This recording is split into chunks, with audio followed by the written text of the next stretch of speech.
Assalamualaikum warahmatullahi wabarakatuh. Kembali lagi di video saya. Perkenalkan, nama saya Fitra, semester 2 Prodi Teknologi Pendidikan dari Universitas Muhammadiyah Sidenteng Rapang. Konsep pemberantasan korupsi. Upaya yang paling tepat untuk memberantas korupsi adalah dengan memberikan pidana atau menghukum seberat-beratnya pelaku korupsi.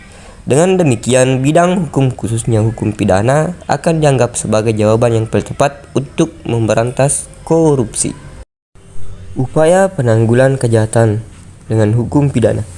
Sasaran dari upaya penanggulan kejahatan melalui jalur non-penal adalah menangani faktor-faktor kondusif penyebab terjadinya kejahatan, dalam hal ini korupsi, yakni berpusat pada masalah-masalah atau kondisi-kondisi baik politik, ekonomi maupun sosial yang secara langsung atau tidak langsung dapat menimbulkan atau menumbuh suburkan kejahatan.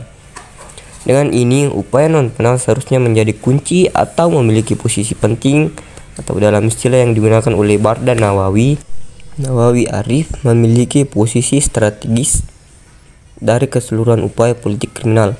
Upaya yang kedua adalah upaya penal. Dengan memanggil atau menggunakan hukum pidana, atau dengan menghukum atau memberi pidana atau memberikan penderitaan atau pestapa bagi pelaku korupsi. Berbagai strategi dan upaya pemberantasan korupsi. 1. Bentuk lembaga anti korupsi. Salah satu cara untuk memberantas korupsi adalah dengan membentuk lembaga yang independen yang khusus menangani korupsi. Sebagai contoh, di beberapa negara didirikan lembaga yang dinamakan Ombudsman. 2. Pencegahan korupsi di sektor publik. Salah satu cara untuk mencegah korupsi adalah dengan mewajibkan pejabat publik untuk melaporkan dan mengumumkan jumlah kekayaan yang dimiliki baik sebelum maupun sesudah menjabat. 3. Pencegahan sosial dan pemberdayaan masyarakat. Salah satu cara untuk ikut memperdayakan masyarakat dalam mencegah dan memberantas korupsi adalah dengan menyediakan sarana bagi masyarakat untuk melaporkan kasus korupsi. Lanjutan. 4. Pengembangan dan pembuatan berbagai instrumen hukum yang mendukung pencegahan dan pemberantasan korupsi. Salah satu peraturan perundang-undangan yang harus ada untuk mendukung pemberantasan korupsi adalah Undang-Undang Tindak Pidana Money Laundering atau pencucian uang. 5. Monitoring dan evaluasi.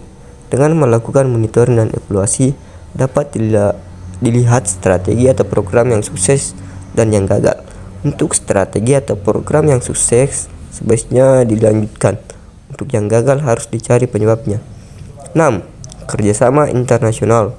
Hal lain yang perlu dilakukan dalam memberantas korupsi adalah melakukan kerjasama internasional atau kerjasama baik dengan negara lain maupun dengan internasional. Itulah tadi pemaparan materi yang saya jelaskan. Sekian dan terima kasih. Jangan lupa tonton video berikutnya ya.